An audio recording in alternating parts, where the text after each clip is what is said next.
नमस्कार, मी आशिष जाधव. आजच्या सवालमध्ये तुमचं स्वागत आहे. 25 वर्ष जुनी शिवसेना भाजप युती तुटली. शिवसेना पक्षप्रमुख उद्धव ठाकरे यांनी युती तुटल्याचं जाहीर केलं. पण शिवसेनेचे मंत्री राज्य सरकारमध्ये आणि केंद्र सरकारमध्ये काय करतायत याचं उत्तर द्यायला मात्र शिवसेनेचा कोणताही नेता पुढे येत नाहीये. मग ही अशी कशी युती तुटली आहे आणि भविष्यात जर का स्वबळाचा नारा देऊन निवडणुका लढायच्या आहेत असं उद्धव ठाकरे म्हणतायत, तर मग मंत्री राज्य सरकारमध्ये आणि केंद्र सरकारमध्ये करतायत काय असा संभ्रम शिवसैनिकांमध्ये निर्माण झालेला आहे. ही लुटुपुटीची लढाई आहे का? ही नुरा कुस्ती आहे का?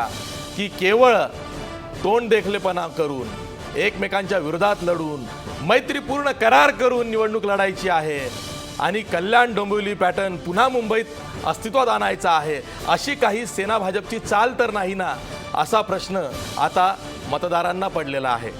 एकीकडं शिवसेना आणि भाजपच्या दृष्टीनं काँग्रेस राष्ट्रवादी नामोहरम झालेली असताना युती तोडण्याची गरज काय होती आणि युती तोडल्यानंतर उद्धव ठाकरे असतील, मुख्यमंत्री देवेंद्र फडणवीस असतील किंवा सेना भाजपचे ज्येष्ठ नेते असतील, एकमेकांवर आरोप प्रत्यारोप करतायत. त्याचा परिणाम हा राज्य सरकारच्या कामगिरीवर, कामावर होतोय. त्याचं काय असाही सवाल आता जनता विचारते आहे. अशा अनेक प्रश्नांना घेऊन आज आपण चर्चा करणार आहोत. आपला आजचा सवाल बघा. आर या पारच्या लढाईसाठी सेना भाजप सज्ज आहे का? हे आपल्या आजच्या सवालमध्ये काही महत्त्वाचे मुद्दे दडलेले आहेत. मुद्दा क्रमांक 1, मनसे बरोबर युती नाकारून शिवसेनेनं भाजपला इशारा दिलाय का? मुद्दा क्रमांक 2, सेना भाजपच्या आरोप प्रत्यारोपांचा राज्य सरकारच्या कामावर परिणाम होतोय का? मुद्दा क्रमांक 3, मंत्री राजीनामा देत नसल्यामुळं शिवसैनिकांमध्ये संभ्रम निर्माण झालाय का?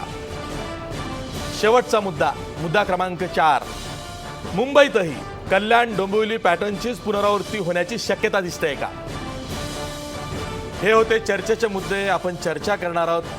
या चर्चेत सहभागी होत आहेत, आपल्या स्टुडिओमध्ये आहेत भाजपचे प्रवक्ते अवधूत वाघ, त्याचबरोबर आपल्यासोबत शिवसेनेचे प्रवक्ते अरविंद भोसले आहेत, राजकीय विश्लेषक अजित सावंत आहेत, तसंच आपल्यासोबत ज्येष्ठ पत्रकार आणि दैनिक लोकमतचे वरिष्ठ सहाय्यक संपादक संदीप प्रधान ठाण्याहून आहेत.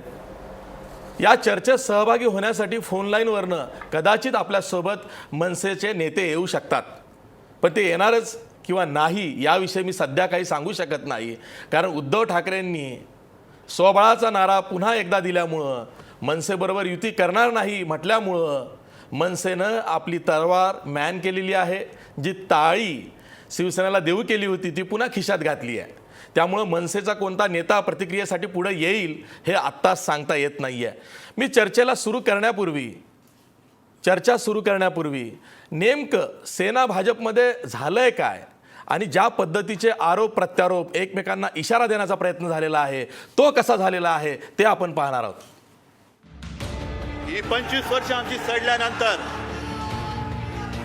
आज मी आपल्या शिवसेनेच्या नवीन वाटचालीची घोषणा करतोय. सोबत देणार आहात? आता याच्या पुढे मी युतीसाठी कोणाही दारामध्ये कटोरा घेऊन जाणार नाही. 60 जागा दिल्या एवढीच भाजपची अवकात आहे असे सांगणारे जे शकुनी मामा आहेत, त्या शकुनी मामांना 21 तारखेला दाखवून देऊ भारतीय जनता पक्षाची अवकात काय आहे आणि तुमची अवकात काय आहे. शकुनी मामा, दुर्योधन, ये सभी ने तो मुख्यमंत्री को घेरा है, नहीं तो ये हमारा अलायंस नहीं टूटता ना. देवेंद्र फडणवीसच्या नेतृत्वाखाली मुंबई महापालिकेत आम्ही पारदर्शकता आणणार. खड्डेमुक्त, भ्रष्टाचार मुक्त मुंबई महापालिका बनवणार. परंतु ही पारदर्शकता मुंबईसह बाकीच्या सर्व महानगरपालिकांमध्ये देखील असायला पाहिजे, राज्यात असायला हवी आणि केंद्रात देखील असायला हवी. मित्र यांना आपल्या मतामध्ये खोट पाडायची आणि काँग्रेस आणि राष्ट्रवादी काँग्रेसला मदत करायची हा यांचा अजेंडा आहे. आम्हाला पक्षापेक्षा, भगव्या झेंड्यापेक्षा, शिवसेना प्रमुखांच्या विचारापेक्षा मंत्रिपद अधिक मुळीच नाही. भारतीय जनता पार्टीचा नारा स्पष्ट है, हम किसी को छेड़ेंगे नहीं, लेकिन किसी ने हमको छेड़ा तो उसको छोड़ेंगे नहीं। सेना भाजप नेत्यांचे हे आरोप प्रत्यारोप ऐकल्यानंतर पुन्हा त्यांना तुमचं म्हणणं काय आहे असं म्हणण्यात काही हशील नाही आहे. त्यामुळे आता युती तुटली आहे, पुढं काय याच प्रश्नाचा शोध घ्यायचा आहे. मी थेट जातोय ज्येष्ठ पत्रकार संदीप प्रधान यांच्याकडं. संदीप प्रधान, राजकीय नेत्यांची कुठलीही प्रतिक्रिया आता नको आहे, कारण इतकं टोकाला गेलेलं आहे सगळं की पुन्हा तेच ऐकायचं नाही आहे. म्हणून मी थेट तुमच्याकडे येतोय. युती तुटली आहे, यांना पुढं नेमकं काय करायचं आहे? नाही, यांना एकच करायचं आहे की त्यांना आपापसामध्ये सत्ताधारी आणि विरोधकांची स्पेस आपापसातच विभागून घ्यायची आहे आणि एकमेकांवर आरोप करून काँग्रेस असेल, राष्ट्रवादी काँग्रेस असेल, मनसे असेल, यांना कुठेही संधी न देता शिवसेना आणि भाजप या दोन पक्षांमध्येच ही लढाई व्हावी आणि ह्या दोन्ही पक्षांमध्येच ही लढाई झाल्यानंतर मतदारांसमोर हे दोन्ही पक्ष राहावेत आणि मतदारांनी ह्यातलाच एक कुणाला तरी चॉईस करावं आणि जेणेकरून सगळं म्हणजे ह्या दोघांनाच पुढे जसं आपण मगाशी म्हणालात त्याप्रमाणे कल्याण डोंबिवली पॅटर्नप्रमाणे सत्ता स्थापन करण्याची संधी मिळावी, हाच यांचा सगळा हेतू आहे हे सगळं करण्यामागचा. पण आपण केवळ मुंबई ठाणे याच महापालिकेचा विचार न करता राज्यामध्ये सध्या 25 जिल्हा परिषदा आणि 10 महापालिकांच्या निवडणुका आहेत. एकूणच जर का आपण ओव्हरऑल बघितलं तर याचा परिणाम इतर ठिकाणी नाही होणार काय? एका मुंबई महापालिका आपण बाजूला सोडूया, पण इतर ठिकाणी सुद्धा आणि सत्तेत सहभागी असताना, राज्य सरकारमध्ये असताना अशा पद्धतीनं एकमेकांवर आरोप प्रत्यारोप, तुमच्या महापालिकेविरुद्ध आमची महापालिका आणि मग इकडनं आरोप करायचे, नागपूरवरून त्याला प्रत्यारोप करायचे, हे जे काही चाललं आहे त्यामुळं जनतेमध्ये एक प्रकारची नाराजी आहे आणि ती सरकारच्या विरोधात दिसते.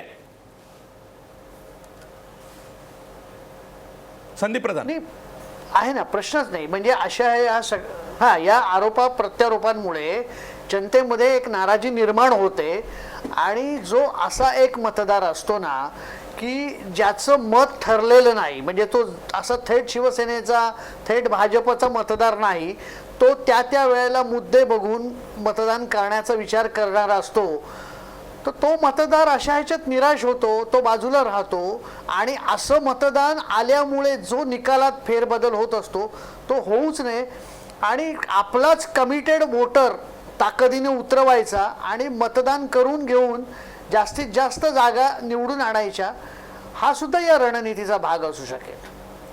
ठीक आहे अवधूत वाघ, प्रश्न तोच आहे की आता प्रत्येक जण सल्ला देतोय की निर्णायक वळणावरती राज्य सरकार येऊन ठेपलं आहे, 2.5 वर्ष या सरकारला होत आहेत आणि आता ही काय अवदसा आठवली आहे की तुम्ही एकमेकांविरोधात भांडताय, आम्हाला फायदा मिळवायचं सोडून द्या असं विरोधी पक्ष म्हणतायत. पण लोकांसमोर काय चित्र घेऊन जात आहे?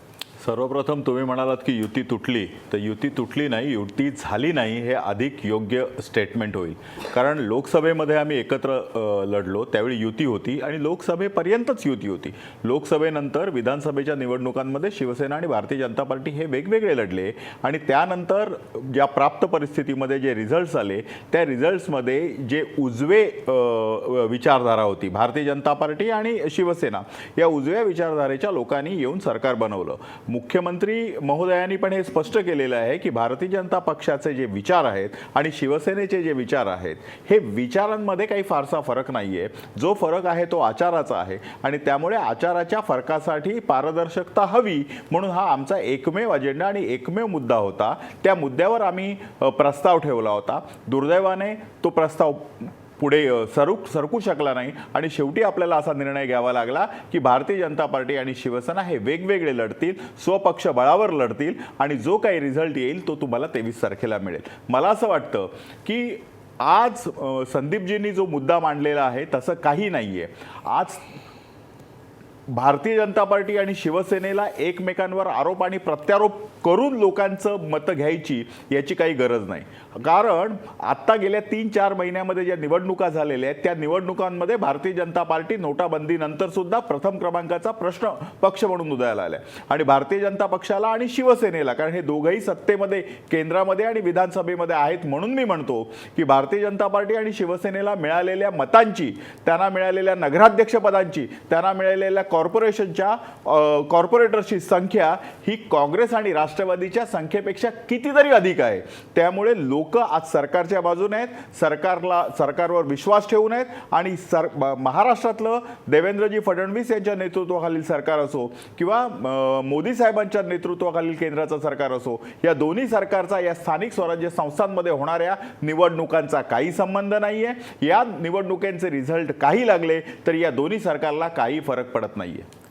उद्धव ठाकरे म्हणाले की तुमचा जो विजयी मेळावा होता, संकल्प मेळावा, तो म्हणजे कोकणातला दशावतार मेळावा होता आणि अशा पद्धतीनं तुम्ही शिवसेनेवरती अटॅक केला. तो शिवसेनेला तर रुचलाच नाही, पण शिवसेना म्हणते की तो दशावतार होता. बघा, अतिशय मला वाटतं त्यांनी आमचं अभिनंदन केलं असेल किंवा त्यांना चांगलंच म्हणायचं आहे, कारण दशावतार हा चांगलाच आहे. विष्णूचे 10 अवतार आहेत. अगदी वेगवेगळ्या अवतारांपासून कलंकीपर्यंत आणि बुद्धांपर्यंत ते अवतार आलेले आहेत. आणि जर हा दशावतार असेल तर आम्ही मला वाटतं आदरणीय उद्धवजींच्या या कमेंटचं स्वागतच करतो. ते असंही म्हणाले की गुंडांचा पक्ष मुख्यमंत्री चालवत आहेत. ते असं म्हणाले, मी नाही ऐकलं. भाजप हा गुंडांचा पक्ष आहे असं म्हणाले. मी नाही ऐकलं हे स्टेटमेंट, मी पुन्हा ऐकेन. बरं, ठीक आहे. वर्तमानपत्रांमध्ये आलंय. नाही, त्यांनी नाही ऐकलं. मी सामना नाही वाचत. अरविंद मी सामना नाही वाचत. जसं अवधूत वाघ म्हणतायत की पारदर्शकतेचा मुद्दा पुढा करून युती करावी असा भाजपचा आग्रह होता.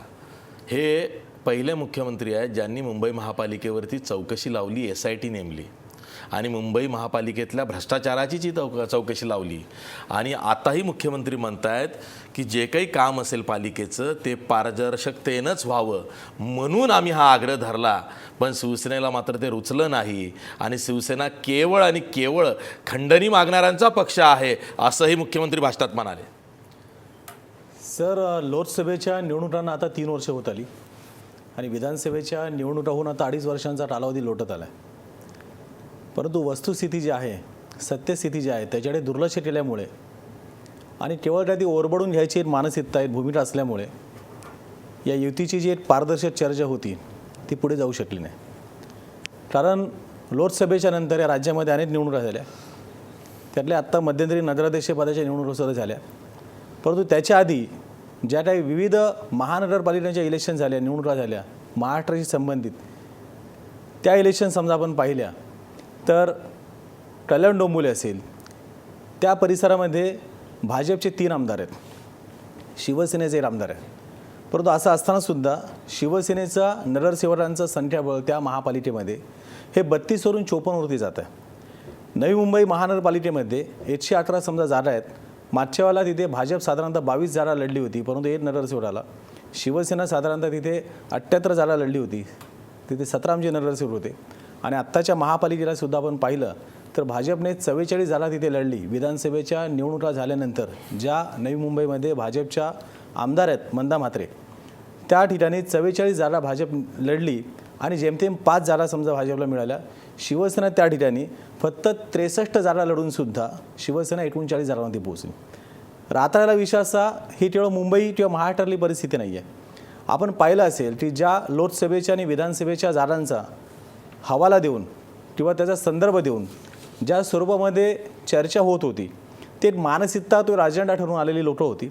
आणि त्यामुळे देशामधलं सुद्धा वातावरण आपल्याला इथे जाणून घ्यावं लागेल की दिल्लीच्या जेव्हा इलेक्शन झाल्या लोकसभेच्या 7 पैकी 7 जागा भाजपला मिळाल्या, 100% यश होतं. दिल्लीच्या 70 जागांपैकी 53 जागा त्या विधानसभेच्या निकषानुसार भाजपच्या ताब्यामध्ये होत्या. 73% विधानसभेचा निकाल भाजपच्या बाजूने होता. परंतु काही कालावधीनंतर जेव्हा विधानसभेच्या प्रत्यक्ष निवडणुका झाल्या, आपल्याला माहिती आहे 70 पैकी जेमतेम 4 जागा भाजपच्या आल्या. तशीच काहीची परिस्थिती बिहारची सुद्धा होती. 36 जागा भाजप, 36 पैकी सांगायचं मला मुद्द्यावर देऊ. तुम्हाला प्रश्न असा विचारलेला आहे, मला थोडासा वेळ देणार सर. मी तर आपल्या वाहिनीवरती आपण बोलल्यानंतर मी प्रथम आलेलो आहे, मला थोडं जरा विषयावरती पूर्ण होते. बिहारमध्ये सुद्धा आपण परिस्थिती पाहिली आहे की 36 पैकी 28 जागा तेव्हा भाजपला होत्या. प्रत्यक्ष विधानसभेची निवडणूक झाली, भाजपचं कशा पद्धतीने पानिपत झाला पण पाहिलं आहे. आणि आत्ता जे आपण म्हणताय की महाराष्ट्रामध्ये जे काही समजा नगराध्यक्षपदाच्या निवडणुका झाल्या, आपल्या वाहिनीला माझी विनंती आहे, आपलं नेटवर्क चांगलं आहे, आपल्याकडे अनुभवी पत्रकार आहेत, जे नगराध्यक्षपदाचे उमेदवार निवडून आलेले आहेत भाजपच्या चिन्हावरती आता सध्या, आता त्यांचं निश्चित नगरसेवकांचं हे वाढलेलं आहे, संख्या वाढलेली आहे. ह्याची मायक्रो लेवलवरती सूक्ष्म स्तरावरती जाऊन तुम्ही माहिती घ्या. यामध्ये जवळजवळ 85% जास्त नगरसेवक, लोकप्रतिनिधी आणि नगराध्यक्ष हे इतर पक्षामधून आलेले आहेत. कारण हा असा काही टक्का असतो किंवा अशी काही लोकप्रतिनिधी असतात की ज्या पक्षाचं राज्यामध्ये सरकार आहे. कारण 2000 साली जेव्हा राज्यामध्ये काँग्रेस आणि राष्ट्रवादीचं सरकार आलं तेव्हा राष्ट्रवादी जरी मुख्यमंत्री त्यांचा नव्हता तरीसुद्धा राष्ट्रवादीचे नगराध्यक्ष असतील किंवा त्यांचे नगरसेवक असतील हे मोठ्या प्रमाणात होते. काँग्रेस त्यात हालवत होती. कारण जिथे सत्ता असते त्या ठिकाणी लोक उड्या मारतात, जातात. आणि त्याच्यातही दुर्दैवाचा भाग असा की भारतीय जनता पक्षाचे जे महाराष्ट्राचे प्रदेशाध्यक्ष आहेत त्यांनी ते जाहीरपणे स्वतःहून कबूल केलं की लक्ष्मी दर्शन, पैसे घ्या आणि मतदान करा, म्हणजे लोकशाहीची कशा पद्धतीने थट्टा उडवली गेली. अशा स्वरूपामध्ये समजा विषय होत असेल तर विकासाचा अजेंडा पुढे ठेवून कधीकाळी भय, भूत आणि भ्रष्टाचाराची भाषा वापरून त्याच्या विरोधामध्ये भय, भूत आणि भ्रष्टाचाराच्या विरोधामध्ये भाजपला मतं द्या म्हणणारी लोक कशा पद्धतीने भ्रष्टाचाराचा आधार घेत आहेत, कशा पद्धतीने सत्ता मिळवण्यासाठी. म्हणजे आता पिंपरी चिंचवड असेल किंवा माझं ऐका ना, नाही ऐकता तुम्ही भरकट अशीची आता तुम्हाला जर का थेट प्रश्न विचारला तुम्ही युती तोडताय मग तुमच्या मंत्री राज्यमंत्रिमंडळात करतात काय? निघा ना बाहेर, कोणी अडवलंय? ऐका ना, काय सांगताय तुम्ही? नाही हे अनालिसिस ही सांगण्याची वेळ नाहीये. आता खूप पुढे गेलं. तुमच्या प्रश्नाचं उत्तर देतोय, आता तुमच्या पुढे गेलेली आहे उत्तर देतोय. आता बाहेर पडायची वेळ आलेली आहे. परवा संदर्भ देण्यात आला ज्या महाभारताचा, मग मी रामायणाचंच तुम्हाला उदाहरण देतो. लक्ष्मण जरी बेशुद्ध पडला असला तरी राम शुद्धीवरती आहे. योग्यवेळी महाराष्ट्राच्या हिताचा निर्णय घेतला जाईल. हा महाराष्ट्राच्या हिताचा निर्णय कधी घेतला जाईल?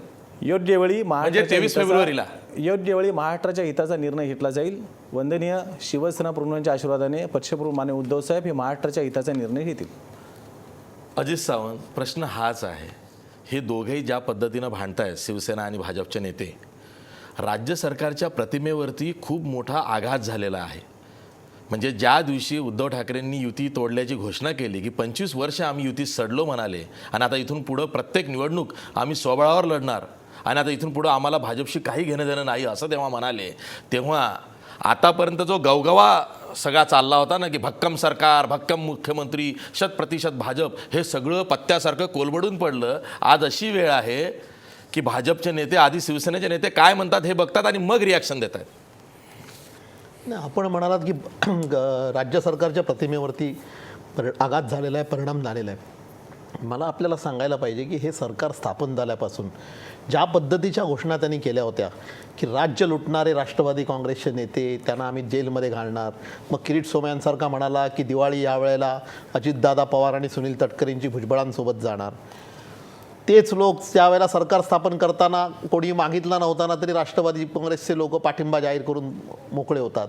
आणि आजवर कुणाच्याही वरती कारवाई होत नाही. राज्यकर्ता पक्ष आहे तो सारखा गुंडांची आयात आपल्या पक्षामध्ये करतोय. त्यामुळे प्रतिमा आता काय राहिलेली नाही. एक ढोंगी पक्ष म्हणून ह्या भारतीय जनता पक्षाची प्रतिमा झालेली आहे, हे आपण लक्षात घेतलं पाहिजे. पण त्याचबरोबर शिवसेनेने सुद्धा त्यांच्यावरती ढोंगबाजीचा, लबाडीचा आरोप करताना तो बाहेरही पडलं पाहिजे, बाहेर पडण्याचं धैर्य दाखवलं पाहिजे. आणि ती सामान्य शिवसैनिकाची भावना आशिषजी त्या जेव्हा अवहेलना करायला सुरुवात केली, आपल्याला आठवत असेल कल्याण डोंबिवली महानगरपालिकेच्या वेळेला की वाघाच्या जबड्यात घालून हात वगैरे वगैरे भाषा झाली होती, त्याच वेळेला बाहेर पडायला पाहिजे होतं, ही सामान्य शिवसैनिकाची भावना होती. आणि आजसुद्धा शिवसैनिक जो पेटून उठलेला दिसतोय तो भारतीय जनता पक्षाने अमराठी लोकांची या मुंबई शहरामध्ये तळी उचलून, म्हणजे आता आपण बघतो की गुजरातला बुलेट ट्रेन चालू करायची, मोदींची सभा झाली की मराठी माणसं उन्हात आणि सगळे शेटजी वडजी सगळे जे आहेत ते शामियान्यात, अशी परिस्थिती आपण बघितली. प्लीज कृपा करून जातीवाचक शब्द इकडे वापरू नका. नाही सावंत साहेब, नाही तर काय शेटजी आणि भटजी कोणाला म्हणताय तुम्ही? भटजी काय म्हणताय तुम्ही? तुम्ही कुठच्या पक्षाचा प्रतिनिधित्व करत नाही? राजकीय विश्लेषक म्हणून कळलं की राजकीय कसला अधिकार आहे तुम्हाला? कसला अधिकार आहे तुम्हाला? राजकीय विश्लेषक म्हणून बसलेला भटजींचा पक्ष म्हणताय तुम्ही? लाज वाटली पाहिजे तुम्हाला.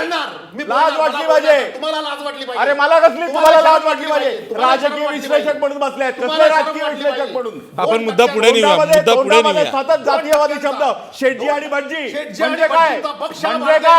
म्हणजे काय जातीयवादी आहात तुम्ही? अरे तुम्ही कसले राजकीय, अरे तुम्ही राजकीय विश्लेषक कसले? राजकीय विश्लेषकांना ज्या प्रकारे मांडावं लागतं एखादं मत ते न मांडता तुम्ही स्वतः सातत्याने तुमच्या मनामध्ये काँग्रेसने तुम्हाला जी लाच मारून बाहेर घालवलं ना ते सातत तुमच्या मुखातनं बाहेर येतं. शेट्टी आणि भटजी मंडळाला 4 पक्ष तुम्हाला सोडा 4 पक्ष 4 काय अजून 4 कोणी ते तुम्ही मला नका शिकवू. तुमच्या घरामध्ये आलोय. बरं ठीक आहे आपण मुद्दा पुढे नेऊया. तुम्ही मुद्दा पूर्ण करा. तो मुद्दा सोडून द्या. तुम्ही एवढा जातीयवादी शब्द काढू नका. अहो तुमच्या मुद्द्याला विचारतंय कोण? तुमच्या मुद्द्याला कोणतरी विचारलं पाहिजे ना लोकांनी. माझ्या मुद्द्यावरती अहो तुमचा बेस काय तुमच्या मुद्द्याला? तुम्ही काय फार मोठे विचारवंत बरं ठीक आहे मी संदीप प्रधानांकडे जातोय. संदीप प्रधान नाही हा विषय बाजूला ठेवा. नाही हा ठीक आहे, हा विषय बाजूला ठेवा. पहिल्यांदा भाजपकडून कोणीतरी भटजी शेटजी या मुद्द्याला आक्षेप घेतलाय, त्यांचं कौतुक केलं पाहिजे. पहिले प्रवक्ते आहेत, आतापर्यंत निमूटपणे ऐकायचे. नाही त्यांचं स्वागत केलं पाहिजे. पहिले प्रवक्ते आहेत ज्यांनी टीव्हीवरती या 2 शब्दांना आक्षेप घेतला, नाही तर आतापर्यंत निमूट सहन करायचे. नाही आपण संदीप प्रधानांकडे जाऊया. संदीप प्रधान पॉलिटिकल अनालिस्ट म्हणून बोला. नाही तुमच्या मनामध्ये दडलेला जो जुना काँग्रेसी आहे ना, बिलकुल तुम्ही एखादा शब्द घेणार. बरं ठीक आहे हा विषय संपलाय. हा विषय संपलाय. संदीप प्रधान बरं ठीक आहे आता थांबा. नाही मला संदीप प्रधानांना इथं आणू द्या. मला इथं संदीप प्रधानांना आणू द्या. आता विषय सुटलाय. मी तुमचं कौतुक केलंय. ऐका ना संदीप प्रधान. अहो सेना भाजपची भांडणं सुरू आहे, त्याच्यात तुम्ही कुठं मध्ये पडलात म्हणून बोला. पॉलिटिकल अनालिस्ट म्हणून. बरं ठीक आहे संदीप प्रधान, मुद्दा हाच आहे की सेना भाजप युती तुटली म्हटल्यानंतर राज्यात सध्या शिक्षक किंवा पदवीधर मतदारसंघाच्या सुद्धा निवडणुका आहे.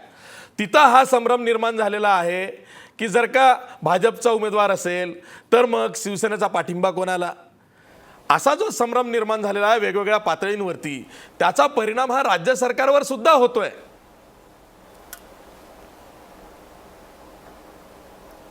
निश्चितच होणारच. म्हणजे आता कसं आहे की कुठली निवडणूक असली तर त्याच्यामध्ये आता शिवसेना सहकार्य करणार का? म्हणजे आता अगदी कल्याण डोंबिवली महापालिकेमध्ये उपमहापौर पदाची निवडणूक आहे, तर तिथं तरी शिवसेना भाजपला मदत करणार का हा प्रश्न आहेच.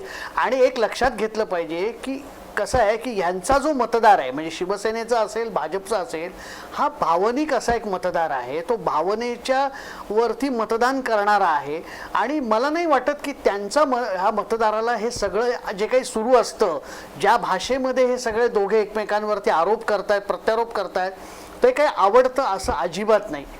आता मगाशी वाघ असं म्हणाले की पारदर्शकतेचा मुद्दा आता म्हणजे इतकं खरोखरच आश्चर्यजनक आहे की आता यांनी उल्हासनगरामध्ये काल ओमी कलानी यांच्याशी हातमिळवणी केली.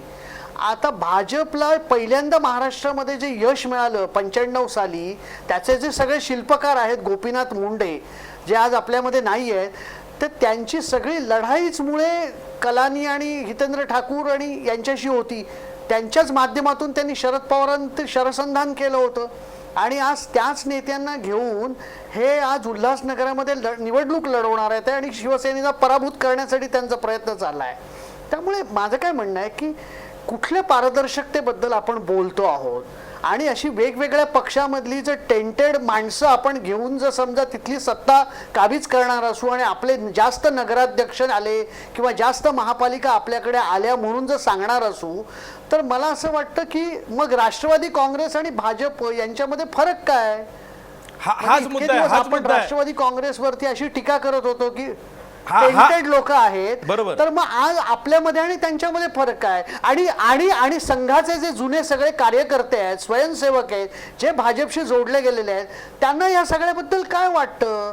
त्यांना हे सगळं मान्य आहे का? अशा पद्धतीचा विस्तारवाद जो आहे पक्षाचा की काही करून आपण विस्तार करायचा, आपण जास्तीत जास्त ठिकाणी आपली सत्ता प्रस्थापित करायची, तर असा म्हणजे एक केडर बेस पार्टी अशी मास बेस करण्याचा जो काय आपला प्रयत्न चालू आहे तो मान्य आहे का भाजप आणि संघाच्या लोकांना सगळ्या? तर म्हणजे ह्याची उत्तरं मिळाली पाहिजेत. अगदी बरोबर आहे अवधूत वाघ. खरंच हा मुद्दा खूप महत्त्वाचा आहे. जसं आता मगाशी अरविंद भोसले सुद्धा म्हणाले की नगरपालिका निवडणुकांचं जर का विश्लेषण केलं त्या निकालाचं तर असं लक्षात येतं की बाहेरच्या पक्षातून आलेली जी लोक आहेत ना त्यांचे पॅनल्स, त्यांची गटं, ते स्वतः उमेदवार नगराध्यक्षपदी उभे राहिल्यामुळं भाजपला हे यश मिळालेलं आहे. आणि भाजप दुसरा विचार असा करत आहे की शिवसेनेला जे यश मिळालेलं आहे ते भलेही 4थ्या क्रमांकाचा पक्ष ठरले असेल पण तो त्यांची मतं घेऊन आलेली आहेत, त्यांची माणसं पुढे आलेली आहेत, त्यांची माणसं निवडून आलेली आहे आणि भाजपनं निम्म्याहून अधिक उपरी माणसं निवडून आणलेली आहे. त्यामुळे पक्ष संघटना कुठं वाढते आहे? संजय काकडे असतील पुण्यामध्ये, ते पक्षासाठी मदत करतायत, ओमी कलानी मदत करतायत. ही जी लोक परकी लोक तुम्हाला पक्षाला मदत करतात, यातनं भाजप कुठं वाढते आहे? आणि रावसाहेब दानवे करतात काय 2 वर्षापासून?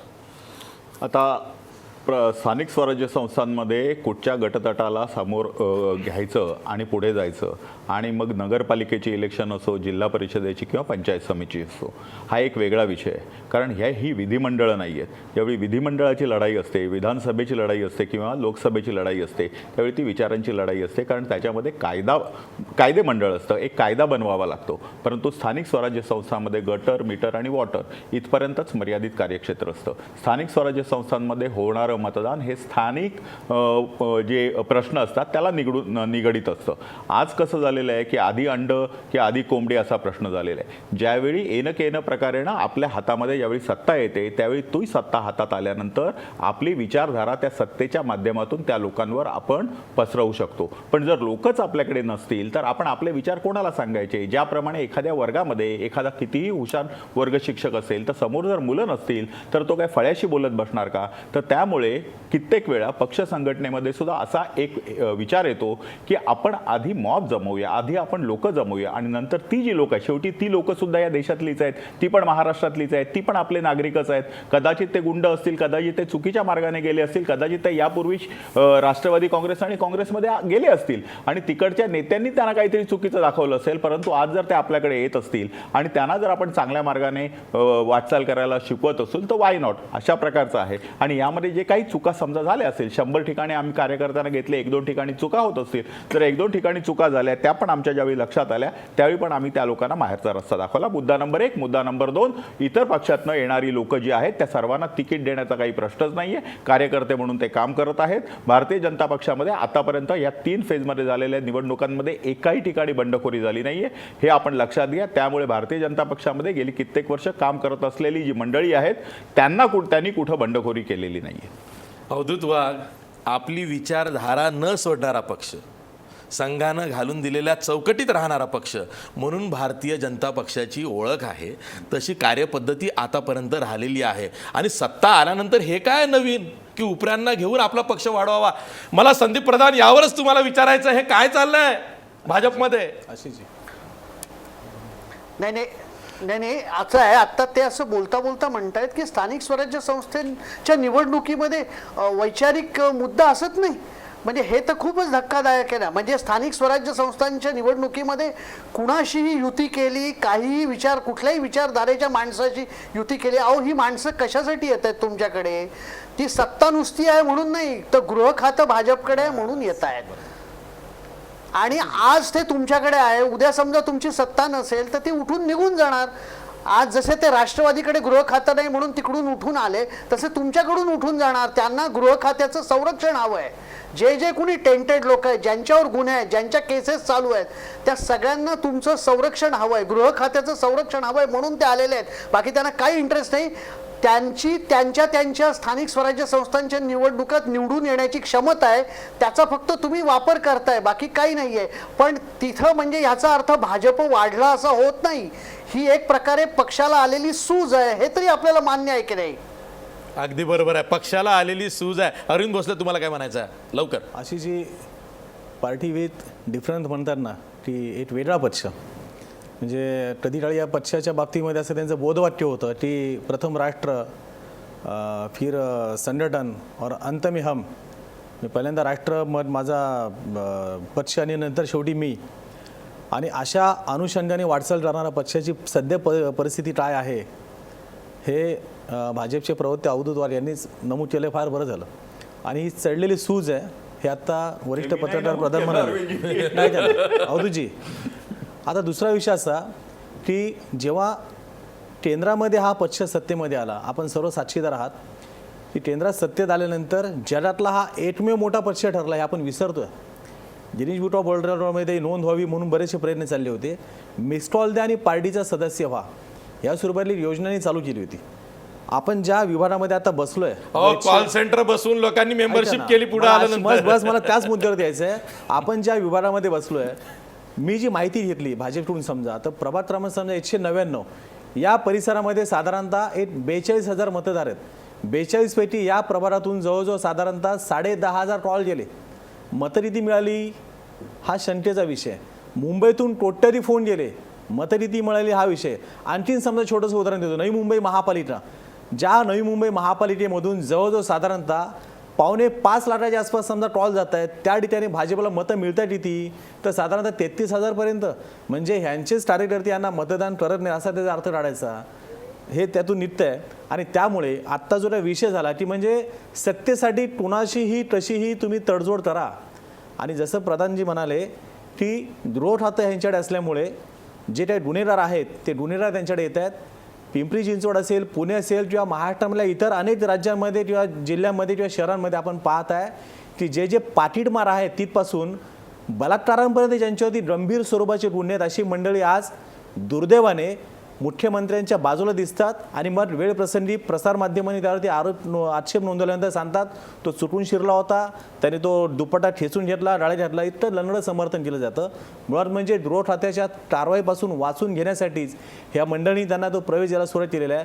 भाजप ही आत्ता राष्ट्रवादीची बी टीम आहे आणि त्या अनुषंगाने त्याची वाटचाल चाललेली आहे.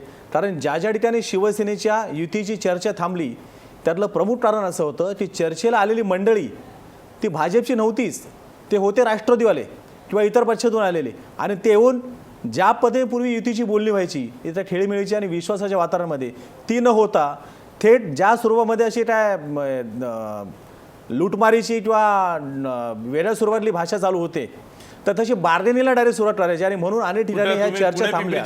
मी पिंपरी चिंचवड एक उदाहरण फक्त आपल्याला दिसतो. अशा चर्चा अनेक ठिकाणी थांबल्या की पिंपरी चिंचवडला जे काही चर्चेसाठी आले त्यात भाजपचा कोणच नव्हता. म्हणजे आमच्या चर्चेसाठी जे काही समजा वाटाघाटीसाठी किंवा ज्या मंडळी शिवसेनेची होती त्यांच्या चेहऱ्यावरती पहिला प्रश्नचिन्ह असं उभं राहिलं की आम्ही कोणाशी चर्चा करतोय, भाजपच्या नेत्यांशी करतोय तर राष्ट्रवादीच्या नेत्यांशी चर्चा करतोय. आणि अशा परिस्थितीमध्ये अनेक ठिकाणी चर्चा थांबल्या. आणि आत्ता जसं अवधूतजी म्हणाले की रिकामे फळाडे तो शिक्षक बनणार का, म्हणजे तुमच्याकडे कार्यकर्ते नाहीत, तुमच्याकडे पदाधिकारी नाहीत आणि तुम्ही जे मिसकॉलच्या माध्यमातून तुम्ही जो तुमच्या पक्षाचा पुरा फुटवला होता, तुमचे राष्ट्रीय अध्यक्ष सांगतायत डू ऑर डाय, करावा तो मरा, काही करा, पक्ष वाढला पाहिजे, कोणालाही घ्या, त्याच्यावरती किती आरोपाचे, किती बलात्काराचे, किती खंडणीचे कोणते गुन्हे असू देत, पक्षामध्ये तो असा एखादा कार्यकर्ता आला. पूर्वी काय व्हायचं, एखादा पाप करणारा मनुष्य प्रायश्चित्त देण्यासाठी गंगेमध्ये जाऊन तो डुबकी मारून यायचा. आता भाजपने सोयीस्कररित्या आपला तो चष्मा बदललेला आहे. त्याला घेतात, द्रोह खात्याला ते सांगतात अमुक व्यक्ती आम्ही ताब्यात घेतो, आमच्या पक्षात घेतोय, त्याच्यावरती सगळे गुन्हे बाजूला करा. आणि मग त्या व्यक्तीला जे काही अभय मिळतं आणि तो पक्षासाठी पुन्हा एकदा नव्याने विविध गुन्हे करण्यासाठी तो सज्ज होतो. अशी सध्याची भाजपची अवस्था आहे. ही चढलेली सूज येणाऱ्या विविध 26 जिल्हा परिषद असतील, पंचायत समित्यांच्या इलेक्शन असतील किंवा महापालिका असतील, त्यामध्ये ही सूज महाराष्ट्रातली शून्य जनता उतरवल्याशिवाय राहणार नाही. हा फुटलेला जो फुगा आहे ह्याच्यावरती हातोडा न मारता एक टाचणी मताची लावून ह्या फुग्याची हवा काढून घेतली जाईल, ह्या ठिकाणी मी नमूद करतो. अरविंद भोसले, पुन्हा तोच प्रश्न, युती तोडली, मग मंत्री का राज्य सरकारमध्ये आणि केंद्र सरकारमध्ये शिवसेनेचे आहेत? अशी जी फार महत्त्वाचा प्रश्न विचारलात. शिवसेनेच्या जे कोणी मंत्री आहेत हे मंत्रिमंडळात सहभागी झाल्यानंतर एकाही मंत्र्याने आपल्या त्या वास्तूचं, शासकीय वास्तूचं नूतनीकरण करून किंवा कोट्यवधी रुपये त्यासाठी खर्च केले नाहीत. केवळ तुम्ही विषयाला बघायला देऊ नका. राजीनामा का देत नाही शिवसेनेचे मंत्री? अशी जी मला पण प्रश्न विचारल्यानंतर मला पूर्ण तुम्ही युती तोडता, सरकारला शिव्या घालता, मग तुम्ही मंत्रिमंडळात करताय काय? मला पूर्ण उत्तर. शिवसैनिक प्रश्न विचारतायत मातोश्रीला, हो मला की आपले मंत्री करतात काय मग? हो, मला पूर्ण उत्तर देऊ देत. शिवसैनिक कोणी प्रश्न उपस्थित करत नाहीये. का नाही? प्रसार माध्यमांच्या मनात प्रश्न असेल तर मला उत्तर देऊ देत. तुम्ही वाईट पद्धतीने मुख्यमंत्र्यांना टार्गेट केलं. मला उत्तर देऊ दे. गुंडांचा मुख्यमंत्री म्हटलेला आहे, वस्तुस्थिती गुंडांचा पक्ष ते चालवतात असं मला म्हटलेलं उत्तर आहे. देऊ दे ना. मग तुम्ही गुंडांबरोबर तुमच्या मंत्री करतात काय? मला उत्तर देऊ दे ना. केवळ हे बघा, पहिला विषय असा होतो ना की महाराष्ट्रामध्ये जे सरकार स्थापन झालं ना, ते सरकारच्या पारदर्शकतेची प्रश्नाची निर्माण झालं आहे की यांनी स्वतःचं बहुमत अद्याप सिद्ध केलेलं नाही. आणि त्याच्यावरती माझ्या माहितीनुसार न्यायालयीन काहीतरी कामकाज सुद्धा चालू आहे. म्हणजे न्यायालय सुद्धा त्यावरती दाद पण मानण्यात तुम्ही आलेलं आहे. सरकार कशाला वाचवताय मग? कारण ती तुम्ही म्हणताय ना की आम्ही युती करणार नाही, आम्ही युती तोडली, विषय मग काय? सरकारमधून बाहेर का पडत नाही शिवसेना? त्यावेळेला अल्पमतामध्ये असलेलं जे काही सरकार होतं, राष्ट्रवादी त्याला ताबडतोब पाठिंबा देत होती. त्या सरकारला तो नको होता. महाराष्ट्राच्या जनतेच्या भावनांशी केलेला तो खेळ असेल म्हणून विरोधी पक्षनेता जो हिवाळी अधिवेशनामध्ये बसणार होता शिवसेनेचा, आणि नंतरचं होणारं ते एप्रिलचं अधिवेशन, मार्चचं अधिवेशन, त्या दरम्यान जो काही पटलावरती जे बहुमत सिद्ध करण्याचा जो विषय झाला तो सध्या अनुत्तरित आहे. आणि दुसरा मुद्दा मी ठीक आहे अवधूत वाघ, तुम्हाला काहीतरी या मुद्द्यावर बोलायचं? मला फक्त एवढंच म्हणायचं आहे की हे असं एक सुरुवातीचे 2-3 महिने आहेत की ज्यामध्ये विरोधी पक्ष नेता जो होता तोच कॅबिनेट मिनिस्टर झाला, मुद्दा नंबर 1. आणि आता माझे मित्र अरविंदजी म्हणतात आहेत की ही जी सरकार आहे हे पूर्ण बहुमतात आहे की नाही याचाच संशय आहे. तर अशा संशयातीत मंत्रिमंडळामध्ये तुमचे 10 मिनिस्टर आहेत हे आधी पहिल्यांदा सगळ्यात लक्षात घ्या. तर त्याच्यामुळे कृपा करून अरविंदजी स्थानिक स्वराज्य संस्था आणि या सरकारची काही गल्लत करू नका. कारण आशिषजींनी अतिशय चांगले, जर तुम्हाला भारतीय जनता पक्ष गुंडांचा पक्ष वाटत असेल आणि आदरणीय मुख्यमंत्री हे गुंडांचे मुख्यमंत्री वाटत असतील तर तुम्ही त्या मंत्रिमंडळामध्ये सामील आहात.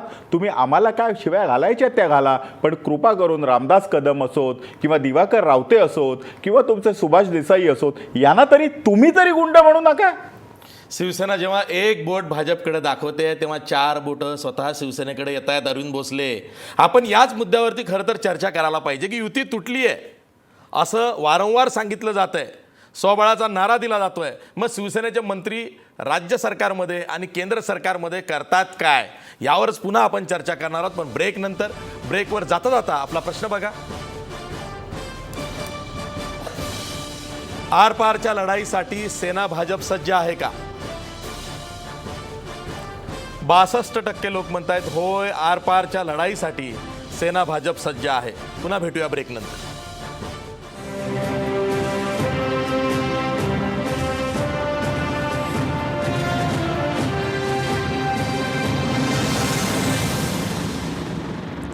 ब्रेक नंतर पुन्हा तुमचं स्वागत. मी पुन्हा जातोय संदीप प्रधान यांच्याकडं.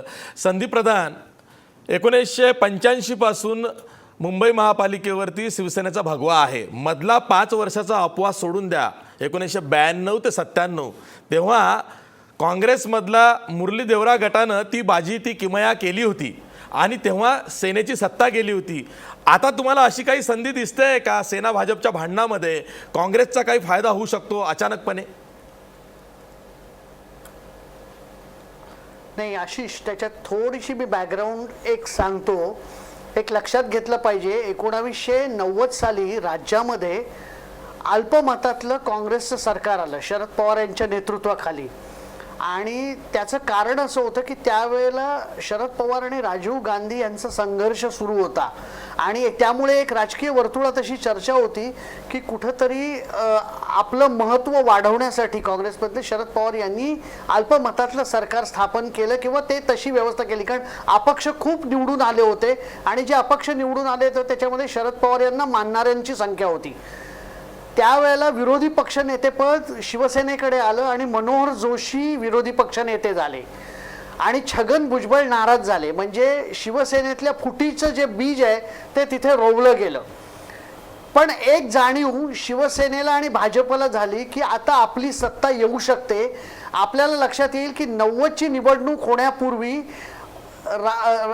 राम मंदिराच्या उभारणीसाठी रथयात्रा आडवाणींची निघाली होती आणि देशामध्ये एक हिंदुत्वाचं वातावरण भाजपने निर्माण केलं होतं. त्या पार्श्वभूमीवर जेव्हा 92ची निवडणूक महापालिकेची झाली तेव्हा शिवसेना आणि भाजप ती निवडणूक स्वतंत्र लढले होते आणि शिवसेना प्रमुख बाळासाहेब ठाकरे आणि प्रमोद महाजन यांनी एक स्टेटमेंट काढलं होतं की आम्ही वेगवेगळे लढतो आहोत. कुठेतरी जेव्हा सत्ता दिसायला लागली होती तेव्हा परस्परांची ताकद काय आहे ते आजमावून बघण्याचा एक पहिला प्रयत्न मला असं वाटतं 92 मध्ये झाला आणि त्या निवडणुकीमध्ये शिवसेना भाजपची सत्ता गेली. आत्ता तशी परिस्थिती आहे असं मला वाटत नाही, कारण आत्ता काँग्रेस ही गटातटामध्ये विखुरलेली आहे आणि अंतर्गत वाद बरेच झालेले आहेत. आपल्याला माहिती आहे की गुरुदास कामत आत्ता प्रचारात नाहीत, नारायण राणे यांनी मुंबईत प्रचार करणार नाही असं सांगितलं, आणि राष्ट्रवादी काँग्रेसची तर शक्ती मुंबईमध्ये सुरुवातीपासूनच कमी आहे, त्यामुळे ती शक्यता कमी वाटते. पण आपण एक लक्षात घेतलं पाहिजे की जेव्हा जेव्हा सत्तेमध्ये येतात किंवा सत्तेच्या जवळ जातात तेव्हा तेव्हा शिवसेना भाजप अशा पद्धतीने भांडतात, वेगळे होतात. यावेळी सुद्धा आत्ता वेगळे झालेले आहेत. पण एक लक्षात घेतलं पाहिजे की त्याचा फटका सुद्धा या दोन्ही पक्षांना वेळोवेळी बसलेला आहे. त्यांची सत्ता 92 साली महापालिकेतली गेली होती. 99 साली सुद्धा आपल्या लक्षात आलं असेल तर जेव्हा निवडणुका झाल्या त्यानंतर सरकार बनवण्यासाठी राज्यपालांनी 3 वेळा, तत्कालीन राज्यपाल अलेक्झांडर यांनी 3 वेळा संधी दिली. पण यांच्या आपापसातल्या भांडणात की मुख्यमंत्रीपद शिवसेनेकडे जाणार की भाजपकडे, या वादामध्ये सत्ता स्थापन झाली नाही. त्यामुळे जेव्हा जेव्हा हे भांडतात तेव्हा तेव्हा यांना फटका बसतो, हा सुद्धा इतिहास आहे. आणि सत्तेत असताना आणि सत्ता दिसू लागल्यावर यांच्यातली भांडणं प्रबळ होतात, ती त्यांच्या मतदारांना आवडत नाहीत. हा मुद्दा इथं मी आवर्जून नमूद करतो. अगदी बरोबर आहे संदीप प्रधान, हीच पार्श्वभूमी मला तुमच्याकडून हवी होती, कारण तुम्ही तेव्हा फुल ॲक्टिव्ह मोडमध्ये बातमीदारी करत होतात आणि तुम्ही प्रत्यक्ष हे सगळं अनुभवलेलं होतं आणि ते तुमच्या तोंडून आज पुन्हा आलेलं आहे आणि हेच मला तुमच्याकडनं हवं होतं, म्हणूनच मी तो प्रश्न केला. पण जसं आता संदीप प्रधान म्हणाले, अजित सावंत, की यांच्या भांडणामध्ये यांचंच नुकसान आहे, दुसऱ्याचा किती फायदा होईल ते सोडून द्या आताही. कारण काय, ही वेळ बघा, 2.5 वर्ष होत आहेत आणि इथले पुढचे 2.5 वर्ष कुठल्याही सरकारसाठी पुन्हा सत्ता मिळवण्यासाठी खूप महत्त्वाची असतात. नाही तर अँटी इन्कम्बन्सीची लाट ही मोठी मोठी होत जाते आणि शेवटी 2019च्या निवडणुकांमध्ये त्याचा परिणाम दिसू शकतो. त्यामुळं आत्ता निर्णायक वेळी या दोघांनाही उपरती सुचलेली आहे फाटाफूट करायची, त्यामुळे अजूनही संधी गेली नाही असं वाटतंय. एक गोष्ट लक्षात घ्या, संदीप प्रधान जे म्हणाले त्याच्याशी मी पूर्णपणे सहमत आहे की जोपर्यंत मुंबई महानगरपालिकेचा प्रश्न आहे आणि ठाण्याचा प्रश्न आहे तोपर्यंत जो संघर्ष आहे तो ह्या दोघांमध्येच होणार आहे. कारण दोन्ही ठिकाणी काँग्रेसची आणि राष्ट्रवादीची ताकद जी आहे ती नगण्य आहेत आणि दोन्ही ठिकाणी काँग्रेस राष्ट्रवादीची संघटना ही पाहिजे तशी मजबूत नाही. त्यामुळे संघर्ष ह्यांच्यामध्येच होणार आहे आणि जसं कल्याण डोंबिवलीमध्ये झालं तसं होण्याची ही दाट शक्यता आहे. परंतु इतर जो मुंबई महानगरपालिका आणि ठाणे महानगरपालिका सोडून इतर ठिकाणी जेव्हा पुणे महानगरपालिका असेल, नाशिक महानगरपालिका असेल, 26 जिल्हा परिषदा असतील, या सगळ्या ठिकाणी विदर्भामध्ये कदाचित भाजपला फायदा होऊ शकेल, पण अन्य ठिकाणी भाजपला आणि सेनेला फार मोठं नुकसान सहन करावं लागेल आणि राज्यामध्ये काँग्रेसला आणि राष्ट्रवादीला पुन्हा एकदा राखेतून भरारी घेण्याची एक संधी ह्यांच्या ह्या भांडणांमुळे होईल. मला आपल्याला मगाशी एक मुद्दा माझा सांगायचा राहिला तो असा होता की आपण एक देशातल्या सगळ्या परिस्थितीवर लक्ष द्यायला पाहिजे. म्हणजे मी जातीयवादी शब्द वापरणार नाही, पण ज्यांना समजायचं त्यांना तो समजू शकेल. भाजपला दिली ओसरी आणि भाजप हातपाय पसरी अशी परिस्थिती आपण देशभरात अनेक वेळा बघितली. मध्ये पश्चिम बंगाल असेल, ओरिसा असेल, उत्तर प्रदेश असेल, गोव्यात महाराष्ट्रवादी गोमांतक पक्ष जवळजवळ संपुष्टात आणला. आता पुन्हा एकदा वेलिंगकरांनी भाजपच्या चेहऱ्यावरचा बुरखा होता तो टराटरा फाडून टाकलेला आहे. प्रश्न असा आहे की ह्यांना बोट पकडायला दिलं की हे हात पकडतात. 25 वर्ष शिवसेनेने ह्यांना मदत केली, वाढायला संधी दिली, ही गोष्ट भाजपच्या नेत्यांनाही नाकारता येणार नाही. आणि आज जो शिवसेनेच्या नेत्यांचा किंवा शिवसैनिकांच्या मनात जो सल आहे की आम्ही तुम्हाला बरोबर घेतला, आमच्यासोबत तुम्हालाही वाढवलं, आम्ही 4 पावलं पुढे गेलो तर 2 पावलं तुम्हाला आमच्यासोबत येण्याची संधी दिली आणि आता मात्र हमारी बिल्ली और हमसे म्याव अशी परिस्थिती आहे. म्हणून तो राग जो आहे तो शिवसेना, म्हणून मगाशी तुम्ही एक सगळ्यात सुरुवातीला चर्चेचा एक प्रश्न विचारला होता की ह्यांची मिलीभगत आहे का, हे ठरवून हे सगळं करतायत का, तर ठरवून करत नाही. भाजपची ही जी वृत्ती आहे त्या वृत्तीला शिवसेनेच्या नेत्यांचा आणि शिवसैनिकांचा विरोध आहे. पण दुसरीही तितकीच गोष्ट खरी आहे की जर हा विरोध असेल तर तो मग विरोध कृतीमध्येच दिसला पाहिजे, फक्त बोलघेवढेपणा करून चालणार नाही. तो कृतीमध्ये असा दिसला पाहिजे की राज्याच्या सरकारमधून बाहेर पडण्याचं धैर्य दाखवलं पाहिजे. जसं भारतीय जनता पक्षावर तुम्ही आज टीका करताना विचारता की 25 वर्ष आम्ही खंडणीखोरी केली, हप्तेबाजी केली, टक्केवारी केली, तेव्हा राधासुता कुठे गेला होता तुझा धर्म? तेव्हा का नाही आम्हाला रोखलं? तेव्हा आणि स्थायी आमच्याबरोबर समितीमध्ये तुम्ही असताना स्थायी समितीमध्ये होता, सुधार समितीमध्ये अध्यक्षपद तुमच्याकडे होतं, तेव्हा आलात नाही. तसंच आता हे आहे, जर तुम्ही त्यांना गुंडांचा पक्ष म्हणता, गुंडांच्या पक्षाचे मुख्यमंत्री म्हणता, गुंडांना बरोबर घेऊन राज्य चाललंय, त्यांना अभय देताय म्हणता, भ्रष्टाचारी जे मंत्री पूर्वीच्या सरकारमधले होते त्यांना अभय देता, कृपाशंकर सारख्या नेत्याला पाठीशी घालता, असे जेव्हा आरोप शिवसेनेकडून होतात तेव्हा लोक शिवसेनेला सुद्धा हा प्रश्न विचारला खेरीज राहणार नाहीत की मग तुम्ही त्यांच्या मांडी लावून सत्तेला का बसतात. म्हणजे ही जी सगळी संभ्रमावस्था या सगळ्यामुळे निर्माण झाली. अगदी अरविंद भोसले आज त्या संभ्रमावस्थेचा सेनेच्या फायदा नेत्यांनी राष्ट्रवादीला आणि काँग्रेसला सेनेच्या नेत्यांनी नागपूर महापालिकेचा भ्रष्टाचार काढला. तिथे शिवसेनेचे उपमहापौर होते तेव्हा जो घोटाळा झाला, तेव्हा नागपूरमधून मुंबई महापालिकेच्या घोटाळ्यावरती आरोप झाले. इथे भाजपचे उपमहापौर आहेत. म्हणजे तुम्ही सत्तेत सहभागी असताना घोटाळे होत आहेत, भ्रष्टाचार होत आहेत, आणि तरी महापौर तुमचा म्हणून तुम्ही आरोप करताय आणि पारदर्शकतेचा मुद्दा पुढे आणताय. अरविंद भोसले, लोक हसतायत. सर, पारदर्शकता जी आहे ना ती लोकांना अपेक्षित असणारी पाहिजे. केवळ एका विशिष्ट लोकांच्या चष्म्यातून पारदर्शकतेचा समजा मुद्दा पुढे असेल तर तसा चालणार नाही. मग पारदर्शकता ही प्रत्येक स्तरावरती असली पाहिजे. आज केंद्रामध्ये स्वबळावरती असणारं सरकार, राज्यामध्ये बहुमताच्या जवळपास पोचलेलं सरकार, विधानसभेच्या 6 सप्टेंबरपासून 4 नोव्हेंबरपर्यंत साधारणतः 2 महिन्यामध्ये झालेला प्रचार पण आठवा. ज्या पद्धतीने महाराष्ट्राला, ज्या पद्धतीने यांनी विश्वास दिला होता, वचनं दिली होती, आनाभाटा घेतल्या होत्या, जरा तो दिवस आठवा. त्याच्यासोबतली लोकांना त्यांनी आमिष दिली होती. म्हणजे शेतकऱ्यांसाठी तो हमीभाव असेल, कामगारांसाठी विषय असेल, तरुणांसाठी असेल, महिलांसाठी असेल, त्यातल्या कुठच्या तरी अजेंड्यावरती हे सरकार पुढे चाललंय का? जे काय चाललेलं आहे ते सरकारमध्ये शिवसेना स्थापन झाल्यानंतर आल्यानंतर जो अंकुश सरकारवरती शिवसेना ठेवलेला आहे ते आपल्याला लोकांना चांगलं लोकहितकारी राज्य द्यायचं आहे, त्यासाठी शिवसेनेचे आग्रह आहे, त्यातला प्रकार आहे. आपण पारदर्शकतेचा मुद्दा बोललात. मुद्द्याला मला तुम्हाला क्रॉस करायचं आहे. मी येतो ना. अरविंद भोसले, आपण पारदर्शकतेचा शिवसेना पक्षप्रमुख उद्धव ठाकरे काय म्हणाले त्याची आठवण करून देतो. आपण ते काय म्हणाले की हा गुंडांचा पक्ष आहे, गुंडांना बरोबर घेऊन मुख्यमंत्री राज्य करताय. बरोबर बोलले. बरोबर आहे. एवढी टीका केली, मग कसला आलाय अंकुश? आणि शिवसेनेनं कसला ठेवला अंकुश? उलट जनता म्हणते युती तोडल्यावर शिवसेनेचे मंत्री बाहेर का पडत नाही? ऐका ना, कसं आहे, शिवसेनेचे मंत्री बाहेर का पडत नाहीत?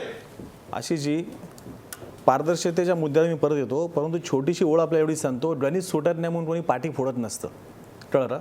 गणित सोडवण्यासाठी काहीतरी समीकरण आपल्याला, म्हणजे लाल दिवे कोणी सोडणार नाही. अहो, विषय असा आहे की शिवसेनेचा एकही मंत्री जेव्हा कुठे काम झाल्यानंतर त्या निवासस्थानी जात असेल ना, तो काही सुखाची झोप घेत नाही. लोकांना दिलेली जी आश्वासन आहे, लोकांना दिलेले जे विषय नाही का ना, मला अरविंद भोसले, लाल दिवा का सुटत नाही शिवसेनेकडून? लाल दिवा का सुटत नाही? गणित सुटत नाही म्हणून कोणी पाठी फोडत नाही. पारदर्शकता मुद्द्यावरती येतो की पारदर्शकता ही लोकांना अपेक्षित असणारी पाहिजे. मग ज्या ज्या ठिकाणी सत्तेमध्ये आहोत किंवा सत्तेमध्ये नाही आहोत त्या सर्व ठिकाणी पारदर्शकतेचा मुद्दा आला पाहिजे. मला माझा मुद्दा पूर्ण होते. पारदर्शकतेचा मुद्दा असा आणायचा आहे शिवसेनेनी की आता आम्ही युती तोडली, स्वबळावर आम्ही पुढच्या सगळ्या निवडणुका लढवणार आहोत हे जाहीर केल्यानंतर आमचे मंत्री राजीनामा देऊन लोकांच्या सेवेत जातील असं सांगायला काय जातं? ऑलरेडी सेवेमध्ये आहेतच, त्याच्यामध्ये आणखी जाण्याचा आणि न जाण्याचा प्रश्न येतो. लाल दिवा सोडून अहो, लाल दिवा गाडीतून अहो असे अनेक दिवे शिवसेनेच्या मंत्र्यांनी ते कधी सत्तेसाठी मी लाचारी पटणार नाही. मग आता मंत्रिमंडळात कशाला ऐका ना, मला काय थोडं मंत्रिमंडळात कशाला नाही? अरविंद भोसले हे ना, आरोप प्रत्यारोप याची चर्चा खूप झाली, भ्रष्टाचाराची चर्चा खूप झाली. पुढे काय? महाराष्ट्राला उत्तर हवंय, युती तुटली, पुढे काय? उत्तर सरकारमधून बाहेर पडेल की नाही? उत्तर तर देऊ देत. मुळात म्हणजे तुम्ही एवढं भावनिक होऊ नका. नाही का भावनिक? का भावनिक? अहो, मग कशासाठी थांबली आहे त्याचं समर्पक उत्तर द्या ना. अहो, जवळपास शिवसेना सरकारमध्ये का आहे याचं समर्पक उत्तर द्या. 14 कोटी जनतेशी संबंधित हा विषय आहे. एवढा असं काय आताताईपणे कोणते निर्णय घेतले? अहो, राष्ट्रवादी काँग्रेस बाहेर बसली आहे पाठिंबा द्यायला. तुम्ही बाहेर पडलात तर काही बिघडत नाही. राष्ट्रवादी काँग्रेस पाठिंबा एकाच अटीवरती देणार आहे. तो त्यांचा अपारदर्शक विषय असा आहे की ज्या राष्ट्रवादीच्या नेत्यांना विधानसभेमध्ये भाजप येण्याच्या आधी ज्या पद्धतीने मुहूर्त काढत होती, होळीला हा नेता आतमध्ये असेल, दिवाळीला हा नेता आतमध्ये असेल, गणपतीला हा नेता आतमध्ये असेल, का सगळ्या गोष्टी थांबलेल्या आहेत? म्हणजे तुमच्या मुद्दाम जाणीव माहितीसाठी सांगतो की अँटी करप्शन ब्युरोचं कार्यालय वरळीमध्ये आहे. पारदर्शकते विषय होते ना, गृह खातं हे मुख्यमंत्र्यांच्या ताब्यात असल्यामुळे अँटी करप्शन ब्युरोच्या माध्यमातून तुम्ही फार महाराष्ट्रभर फिरणार नाही, परंतु मुंबई महापालिकेमध्ये जे काय अँटी करप्शन ब्युरोचे ट्रॅप लागलेत त्यामध्ये सर्वाधिक नगरसेवक भाजपचे सापडले. असं असताना पुन्हा एकदा पारदर्शकतेची भाषा करता येऊन भाजप मराठी आपली सुरुवातच झाली होती अशा स्वरूपामध्ये की त्या गोरेगावचा मेळावा, त्या मेळाव्यामध्ये एकच गोष्ट चांगली घडली होती की ज्या कोणी मंडळींबद्दल मुंबई भाजपचे अध्यक्ष यांनी फार मोठी अशी अतिशयोक्ती अलंकार प्रस्तावना चालू केली होती, प्रत्येक बाबतीमध्ये त्यांची विशेषणं सांगत होती. ही सर्व मंडळींच्या बाबतीमध्ये मुंबईच्या एवढ्यासाठी सुटावला की 3 वर्षापूर्वी खासदार केला, 2.5 वर्षापूर्वी आमदार केला, ज्यांना मतदान केलं ती मंडळी त्या दिवशी पुन्हा प्रकटली होती, मधल्या कालावधीमध्ये गायब झालेली मंडळी होती. आणि त्यातल्यासुद्धा बहुतांश जणांवरती कुठच्या स्वरूपातल्या गुन्ह्यांची नोंद आहे, कुठल्या स्वरूपात त्यांचे आरोप आहेत हे सुद्धा त्याशी समोर आलं होतं. राहणारा मुद्दा आपला असा की पारदर्शकतेच्या बाबतीमध्ये शिवसेना पुन्हा आग्रही आहे. भाजप एक पाऊल पुढे टाकत असेल, आम्ही 100 पावलं पुढे टाकतोय की ज्या पद्धतीने मुंबई महापालिकेमध्ये स्टँडिंग कमिटीमध्ये विरोधी पक्षाला स्थान असतं, पत्रकारांना स्थान असतं, तिथे शासनाचे प्रतिनिधी असतात, त्या पद्धतीने राज्याची कॅबिनेट असू देत अथवा केंद्राची असू देत. मी पुन्हा एकदा येतो, मला माहिती होतं अवधूजी आपण हात वर करणार, कारण त्या ठिकाणी आपण गोपनीयतेची शपथ घटना हा विषय सांगणार. अनेक वेळा घटना बदलली गेलेली आहे. विरोधी पक्ष नेता हा लोकांच्या हिताचाच असतो ना, त्याला लोक निवडून देतात ना, तो आभाळातून तर पडत नाही ना. ऍक्च्युली माझा मुद्दा आहे ना, खूप गैरलागू आहे. नाही ना, माझा कॅबिनेट मध्ये विरोधी पक्ष माझा ऐका ना, मला उत्तर देऊ. माझ्यावरती अन्याय करू नका. नाही माझ्यावरती अन्याय करू नका. मला उत्तर देऊ नाही म्हणून काही बोलायचं मला उत्तर नाही. देऊ. अवधूत वाघ मला उत्तर उत्तर द्या. देऊ. मला उत्तर देऊ देत. नाही मला उत्तर देऊ देत ना. उद्धव ठाकरे काही म्हणतील म्हणून काय ऐकून मला उत्तर घ्यायचं देऊ दे ना. का? प्रश्न राज्याच्या कॅबिनेटच्या बैठकांना विरोधी पक्ष नेत्याला बसवा. यायलाच पाहिजे. हा कारण कुठला- तुम्ही समजा हे सरकार चालतंय की काय? गोपनीयतेच्या शपथेचा दुरुपयोग होऊन असा बाजार भरत आज असतो सुद्धा का? गोपनीयतेच्या शपथेचा दुरुपयोग कॅबिनेटची करून- बैठक का बाजार आहे ऐका का? ना, अहो मग असं म्हणत असाल मग असं ना, आहे काहीतरी उद्धव ठाकरे बाजार बोलले म्हणजे- म्हणून ऐकून घ्या. बाजार म्हणजे विरोधी पक्ष असं नेता काय विरोधी लोकांनी- पक्ष नेत्याला बसवतात तिथे कॅबिनेटच्या बैठकांमध्ये? लोकांनी निवडून दिलेला ना. अरे काय बोलताय विषय तुम्ही? असा आहे की तुम्ही पारदर्शकतेची नीट बघा चर्चा- ना, काय नियमावली काय मी आहे, तुम्हाला सांगतो काय ना, नियम अहो, आहे, तुम्ही अटी घटनेचा शर्ती काय आहेत? अशी जी ज्या गोपनीयतेचा भंग घटनेचा म्हणजे काय? ज्या घटनेचा राज्य सरकार का असं चालतं ज्या का? घटनेचा हा तुम्ही का बाजार आहे म्हणता का? ना, ज्या घटनेचा तुम्ही सगळ्यांना म्हणता विश्वासात घेऊन ना, चला. ती घटनेमध्ये अशी मग लोकांनी तरतूद कशाला नाही. निवडून द्यायचं? घटनेमध्ये अशी People's तरतूद नाही representative म्हणता कशाला म्हणतात? घटनेमध्ये काही अशी बोलायला, काही तरतूद- ऐकून घ्यायचं अहो, मग फक्त. राज्याचा अवधूत वाघ अहो, उत्तर द्या. महापालिकेचा अवधूत विरोधी वाघ पक्ष उत्तर नेता द्या. स्टँडिंग कमिटीला असतो ना. हो महापालिकेचा असतो विषय ना. वेगळा आहे. हो, त्याच्यावर हो. नगर विकास खात्या, मला बोलू नगर देत विकास ना. खात्याला मला बोलू देत मुख्यमंत्री आहे ना. किंवा तो मंत्री आहे मला तसा. बोलू देत ना. असं कसं? मला बोलू देत. तुम्ही भाजपचे कोणी प्रवक्ते प्रश्न विचारत असल्याप्रमाणे नाही तुम्ही म्हणून काय काहीच बोलताय? मला बोलू देत ना. मला नाही, नाही, मला नाही. 5 सेकंद द्या. हे असं चालत मला नसतं. मुद्दा एवढा स्वतः सांगायचा काय झालंय आहे माहिती का? की आरोप अनेक वेळेला- प्रत्यारोपामध्ये अनेक राज्य वेळेला- सरकारची गनिमा प्रतिष्ठा धुळीस मिळते. हो, मला तेच आपला राज्य सांगायचं हे आहे. पुरोगामी राज्य आहे. पत्रकार- त्याला एक परंपरा आहे. पत्रकार- मागचं पारदर्शक- सरकार हे मोठे मोठे बुजुर्ग नेत्यांनी चालवलेले होय, सरकार बरोबर आहे. आहे. अशा पद्धतीनं राज्याचा पोरखेड होतोय. कारभार, राज्याचा पोरखेड. कारभार, तुमच्या राज्याचा लक्षात येत कारभार, नाहीये. राज्याचा कारभार, जनता काय विचार करते? राज्याचा कारभार, आधी ज्यांना घालवलं यांना आणलं राज्याचा आणि हे कारभार, आता अशा पद्धतीनं भांडतात. राज्याचा कारभार ज्या गोपनीयतेची शपथ घेतली ज्या मंत्र्यांनी, त्यातल्या 20 मंत्र्यांवरती आज आरोप आहेत. नको ते एक तर लॉजिक घरी नको बसलेले, तिथं लावत एक तर नसतात. घरी बसलेले, नाही, नाही, नाही, एक मंत्री घरी अवधूत वाघ बसलेले. उत्तर द्या. तर त्यामुळे तो भाजपला खरं तर उत्तर द्यायला तो पाहिजे. कारभार पारदर्शकपणे व्हावा, त्यासाठी शिवसेनेची आग्रही भूमिका आहे. पत्रकारांना सुद्धा तिथे द्या. मग विधिमंडळाचे कामच उरत नाही तिथे. व्हायलाच कशाला पाहिजे अधिवेशनं ना. काय हरकत बोलवायची? आहे? विरोधी काय पक्ष problem नेत्याला आहे? जर का मला काय म्हणायचं राज्याच्या आहे? कॅबिनेट बैठकांमध्ये माझी बसवलं विनंतीच तर मग आपल्याला अधिवेशनं आहे. घ्यायची कशाला? हो, तोच विषय काय आहे ना. बोलताय मला तुम्ही? काय काय म्हणतो, हा बोलताय? पारदर्शक कारभार होऊ दे. असा कारभार चालतो का? हा असं विधिमंडळ ज्या चालतं का? पद्धतीने समजा जे रे गुलदस्त्यामध्ये चालत नाही होतं नाही ना, नाही ते नाही लोकांच्या नाही समोर नाही देत नाही नाही. नाही नाही हे चुकीचं आहे logic. भाजपच्या चष्म्यातून याचा अभ्यास झाला पारदर्शकता पाहिजे. व्याख्या आज कोणी बोललं नसेल हो, बोलायला म्हणून पाहिजे. बोलतोय. आम्ही जो नाही तर मुद्दा आपल्याला मांडतो ना, विधिमंडळाच्या अधिवेशन सुद्धा भरवायची गरज नाही असं आम्ही झालं जो मुद्दा मांडत आहोत तो तुम्ही नाही, मुद्दा लॉजिकली ठोडून दाखवा ना. मग पारदर्शकतेचं सर्वोच्च कारभार- व्यासपीठाला काय स्थान उरेल? होय, मला तेच म्हणायचं नाही, आहे. नाही, मला तेच नाही, म्हणायचं आहे की अवधूत वाघ ज्या तुम्ही उत्तर देत पद्धतीने नसाल तर मी हे थांबवतो. मी ब्रेक घेतो. ज्या पद्धतीने गोपनीयतेच्या शपथेचा दुरुपयोग होत होता आणि आपण पाहत आहे की विरोधी पक्षांना ते येऊन द्यायचं नाही का, तर एक घटना आहे म्हणून. पण जे मंत्री गोपनीयतेची शपथ घेऊन आणि चांगला कारभार करून म्हणून ज्या राज्यामध्ये बसले होते, असे मंत्री आज कुठे आहेत? 20 मंत्र्यांवरती भ्रष्टाचाराचे आरोप आहेत. एक तर घरीच बसले, अन्य लोकांवरती कारवाई होत तुमचे नाहीये. मंत्री मंत्रिमंडळात करतात काय ते ऐका सांगा. ना, होय, हा प्रकार शिवसेनेच्या मंत्र्यांनीच बाहेर काढलेला आहे. शिवसेनेच्या हा 5 कॅबिनेट प्रकार- मंत्र्यांनी कोणते निर्णय आज- घेतले सांगा. आज जे महसूल शिवसेनेच्या मंत्री 5 कॅबिनेट मंत्र्यांनी 2 वर्षात आज कोणते जे निर्णय घेतले महसूल सांगा. मंत्री आज जे महसूल मंत्री एकनाथराव खडसे घरी बसलेत, ते उद्योग मंत्री शिवसेनेच्या सुभाष 5 देसाईंनी तो बाहेर कॅबिनेट काढलेला मंत्र्यांनी विषय आहे. कोणते त्याला निर्णय अनेक घेतले? NGO नी 5 सुद्धा एवढं त्याला- सांगा. अनेक NGO नी त्यासाठी सदुपयोग केलेला अहो, आहे. अनेकांनी शिवसेनेचे निर्माते केली. मंत्री निष्क्रिय वागले सर त्याचा विषय दोष असा तुम्ही आहे मुख्यमंत्र्यांवर की भाजपवर देताय. शिवसेनेच्या मंत्र्यांची काम आपल्याला अवधूत वाघ पाहिजे त्यांना उत्तर तर द्या. वेगळी थांबणार चर्चा आपण नाही. लढवा, मी काही त्यात आपल्याला पाठवून उत्तर आलेले देईन. आहे, लिहून आलेले आहेत त्यामुळे त्यांना ते गोष्ट- सगळं मला बोलायचं काय आहे. म्हणायचंय? तुम्ही बोला. मी आपल्या प्रश्नांची पहिली उत्तर गोष्ट, देईन. अरविंदजी आता आम्हाला पण बोलू दे. बोला. हा, मोठे भाऊ आहोत आम्ही. पहिली गोष्ट म्हणजे आता अरविंदजी म्हणाले की शिवसेनेच्या मंत्र्यांचा सरकारवर वचक आहे, हे एक वाक्य.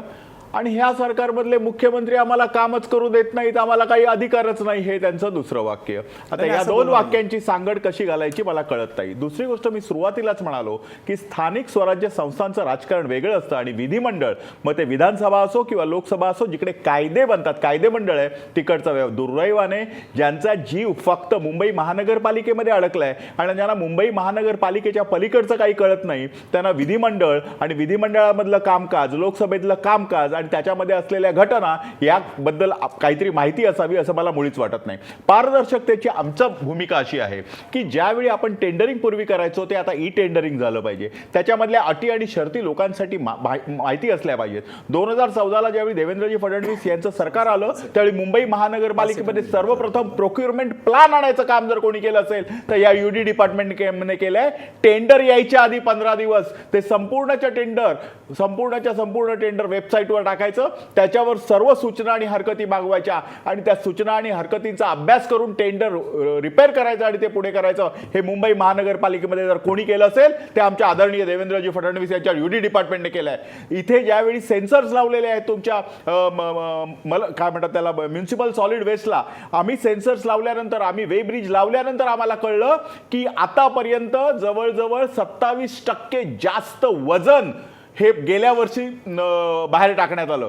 म्हणजे गुलाब्यामध्ये पण तोच ट्रक त्याच वेळी, आणखीन आमच्या घाटकोपरला आणि कांजूरमार्ग डम्पिंग यार्डला पण तोच ट्रक. याला ना कुठे पायपोस होता ना ताळेबंद होता. आम्ही काय केलं, तिकडे सेन्सर प्रणाली आली, त्याच्यामुळे प्रत्येक येणारा ट्रक आतमध्ये जातो आणि येतो हे आमच्या नावावर निश्चित कळायला लागलं. वे ब्रिज लावला, त्याच्यामुळे जवळजवळ 27% खर्च कमी झाला मुंबई महानगरपालिकेचा.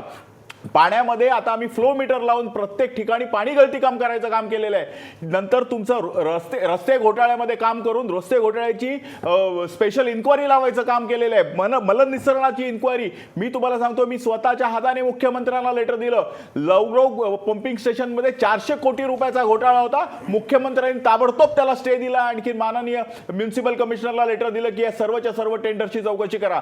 हे आमच्या समोर आहे आणि आमच्याकडे कागदपत्र आहेत. याला म्हणतात ट्रान्सपरन्सी म्हणजे रस्त्यावरचा बाजार नाही की सर्व आमदार आणि खासदार आणि मुख्यमंत्री आणखी कॅबिनेट मिनिस्टर येऊन बोलतील.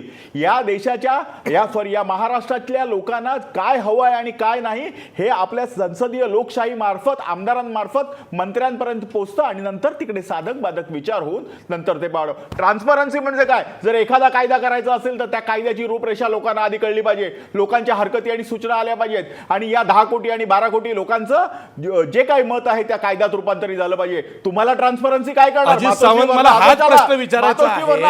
आपण विधिमंडळाला कायदे मंडळ म्हणतो आणि मुंबई महापालिकेसाठी काही एकमेकांवर आरोप करायचे आणि संबंध 11 कोटी महाराष्ट्राला काय तुम्ही काय मूर्ख समजता का? कुठलं लॉजिक कुठेही लावता? आशिषजी, परवाच्या दिवशी आदरणीय मुख्यमंत्र्यांनी आपल्या भाषणामध्ये 19 वेळा पारदर्शकता हा शब्द वापरला आणि तेव्हापासून महाराष्ट्रातली जनता बुचकळ्यात पडली. पारदर्शकता म्हणजे काय रे भाऊ, असा प्रश्न विचारावा अशी परिस्थिती आहे. आता माझे मित्र अवधूत वाघ, मी अजूनही त्याला मित्र समजतो, हे म्हणाले की ई टेंडरिंग. मला एक परवाच्या अलीकडेच वाचलेली पेपरमधली बातमी आठवली. पंकजा मुंडे यांच्या ग्रामविकास खात्यामध्ये ई टेंडरिंग वगैरे करायला लागता कामा नये, ओपन खुली व्यवस्था होऊ नये, 3 लाखाच्या आतलं टेंडर असलं पाहिजे म्हणून सगळी टेंडर, जवळजवळ मला वाटतं 20 टेंडर अरविंदजी 2,99,000ची काढली गेली की ती तशीच देता यावी. आता ही पारदर्शकता का ती पारदर्शकता की मीरा भाईंदरचे नरेंद्र मेहता खुले आम 2 कोटीची मागणी करतात आणि खंडणी वसूल करतात. पारदर्शकतेचा मुद्दा काढताना तुमची नैतिकताही तेवढीच मजबूत असायला पाहिजे. मला असं वाटतं. काल परवापर्यंत तुम्ही या सगळ्यामध्ये सहभागी होतात. तुम्ही कसं कुठलं काय थांबवलं असं नाही. राहुल शेवाळीने मला आठवतं की उघड आरोप केला आहे की त्या डम्पिंग ग्राउंडमधले देवनार डम्पिंग ग्राउंडचं जे कॉन्ट्रॅक्ट आहे ते संजय काकडेंना दिलंय. दुसरे किरीट सोमय्या यांच्या संबंधित लोक आहेत. जेवढे सगळे लोक महानगरपालिकेचे कंत्राटदार आहेत ते शहा वगैरे अशा नावाचे आहेत आणि एकाच राज्यातले, एकाच जिल्ह्यातले आणि एकाच पक्षाशी संबंधित नेत्यांशी आहेत. ह्याला आपण ट्रान्सपरन्सी म्हणणार आहोत का? ट्रान्सपरन्सी वगैरे अशा भंपक गोष्टी महाराष्ट्रातल्या जनतेला होतंय काय माहितीये का? 14 वर्षानंतर काँग्रेस राष्ट्रवादीला लोकांनी घालवलं आणि सेना भाजपला आणलं आणि 2.5 वर्षही होत नाही तर अशा पद्धतीने एकमेकांवर आरोप प्रत्यारोप चाललेले आहेत. 25 वर्ष एकमेकांच्या युतीत सडले असं जर का उद्धव ठाकरे म्हणत असतील तर लोक आता विचार करतायत की नेमकं चाललंय काय, आपण कोणाला निवडून दिलेलं आहे आणि पुन्हा आता पुढची 2.5 वर्ष या सरकारला काढायची आहेत. लोकांमध्ये संभ्रम निर्माण झालेला आहे की राज्यात चाललंय कुठे. याच मुद्द्यावर पुन्हा आपण चर्चा करणार आहोत, पण ब्रेकवर जाता जाता आपला प्रश्न बघा. आर पारच्या लढाईसाठी सेना भाजप सज्ज आहे का? 74% लोक म्हणतायत आर पारच्या लढाईसाठी सेना भाजप सज्ज आहे, पण राज्य हे झेलण्यासाठी सज्ज आहे का असा विचार करण्याची वेळ आलेली आहे. घेऊया एक ब्रेक.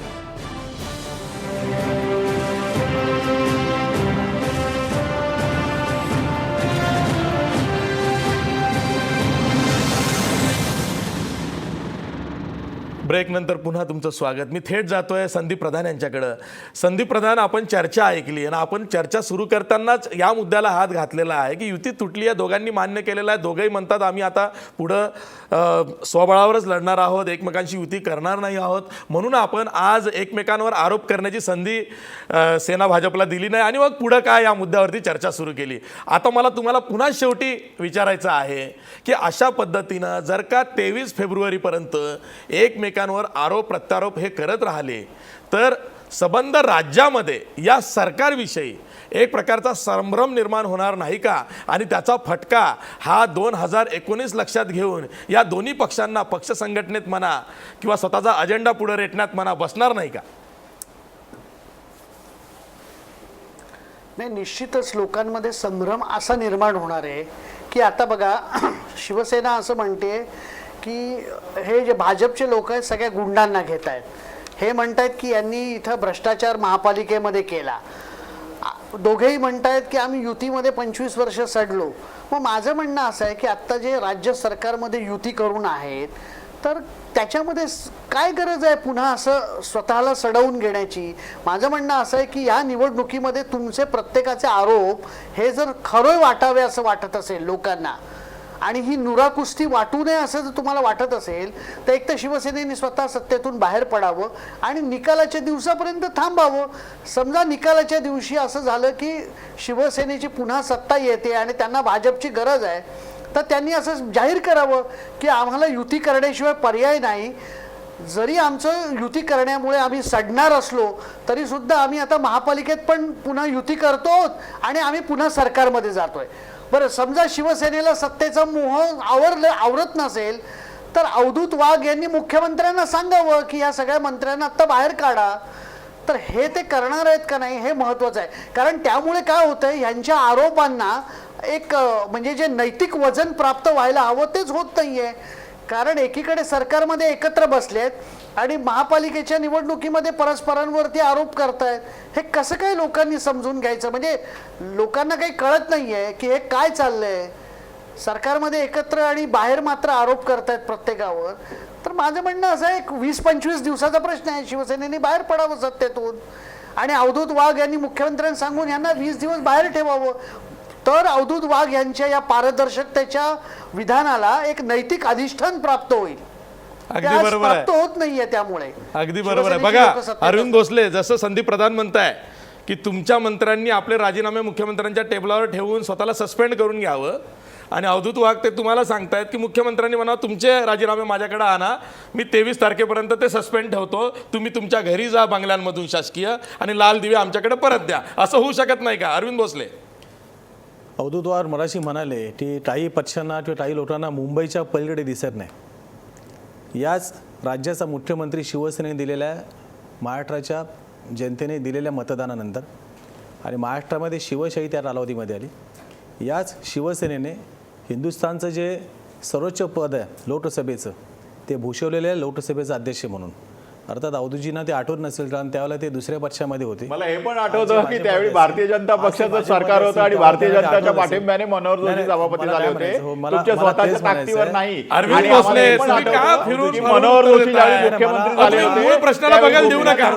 अरविंद भोसले, ऐका ना, शिवसेनेचे मंत्री बाहेर का पडत नाही, स्वतःला सस्पेंड का करून घेत नाही? त्यामुळे स्वतःच्या बेडक्या जास्त बोलण्याचा हा नैतिक अधिकार नक्की नाहीये, कारण ते त्यावेळेला पूर्वी जेव्हा भाजपने सरकार होतं आणि लोकसभेचे अध्यक्ष मनोज जोशी होते, त्यावेळेला अवधूजी मनसेमध्ये होते. आणि जेव्हा राज्यामध्ये मनोज जोशी जेव्हा मुख्यमंत्री होते, अरविंद भोसले, या उत्तराला काय अर्थ नाहीये. शिवसेनेचे मंत्री राजीनामे देणार का? आपले राजीनामे सस्पेंड करणार का? तुम्हाला हे सांगतो मला प्रश्न मला विचारला अवधूजी, मला उत्तर देऊ दे, मला उत्तर देऊ दे. 8 होते पण 100 बळावरती होते. आम्ही दारोदार हिंडत नव्हतो. टाई लोटाची सोयी नाही. अरविंद भोसले, उत्तर काय देत? अरविंद भोसले, प्रश्न थेट आहे. हो, मला उत्तर देऊ दे. थेट उत्तर द्या. शिवसेनेच्या मंत्र्यांचं करायचं काय? मुख्यमंत्र्यांनी त्यांना बाहेर काढायचं की स्वतःहून ते बाहेर पडणार? मला उत्तर तर देऊ दे. तुम्ही मला शिवसेनेच्या मंत्र्यांचं करायचं काय? जनता प्रश्न विचारते. तुम्ही मला प्रश्न विचारताय, मला उत्तर देऊन देत नाहीत. हा, जनता प्रश्न विचारते. शिवसेनेच्या मंत्र्यांचं करायचं काय? ते स्वतःहून बाहेर पडणार की मुख्यमंत्र्यांनी त्यांना काढायचं? मला उत्तर तर देऊ देत.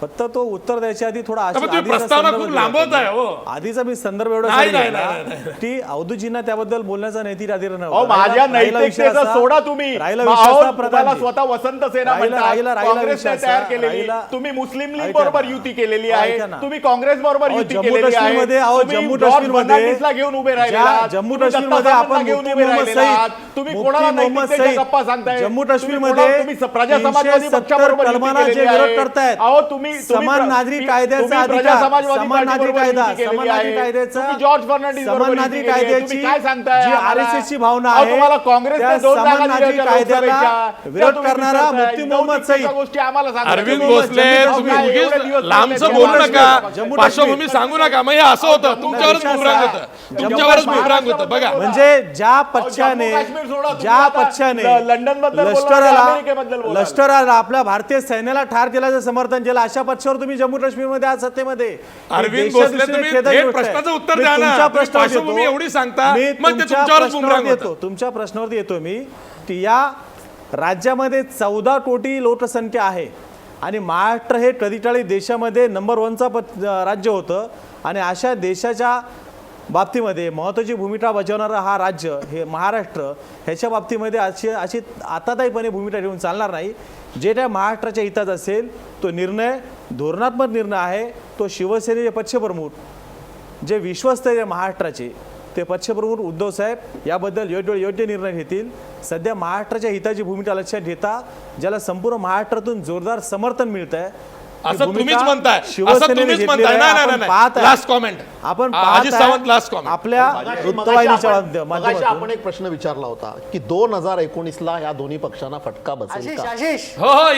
2019ला या पक्षांना फटका बसेल का? त्याचं उत्तर मी आपल्याला सांगतो की हा जो कलगीतुरा जो रंगलेला आहे त्याने महाराष्ट्रातल्या जनतेची होऊ द्यायचा नाहीये, म्हणून मी वेगळे मुद्दे आणतोय. आणि दुसरी गोष्ट अशी आहे की ही जी चव्हाट्यावर धुणी धुतली जात आहेत, त्यामुळे ह्यांची अब्रूची लक्तर ही वेशीवरती टांगली गेली आहेत.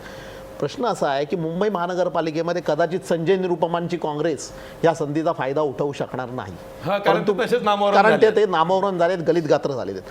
परंतु महाराष्ट्रामध्ये जर काँग्रेसने जर एखादा निर्णय चांगला घेतला, मोहन प्रकाश, संजय निरुपम, कृपाशंकर सिंग असे जे उपरे विपरे आलेले आहेत त्यांना घरी बसवून तुम्हाला आत घेतलं आणि संघटनेचं स्वरूप जर पालटलं, संघटना मजबूत केली, तर ह्यांच्यातल्या भांडणाचा फायदा 2019 साली काँग्रेस पक्षाला उठवता येऊ शकेल आणि काँग्रेस पक्ष देशभरात आपल्या राज्यभरात मजबूत होईल.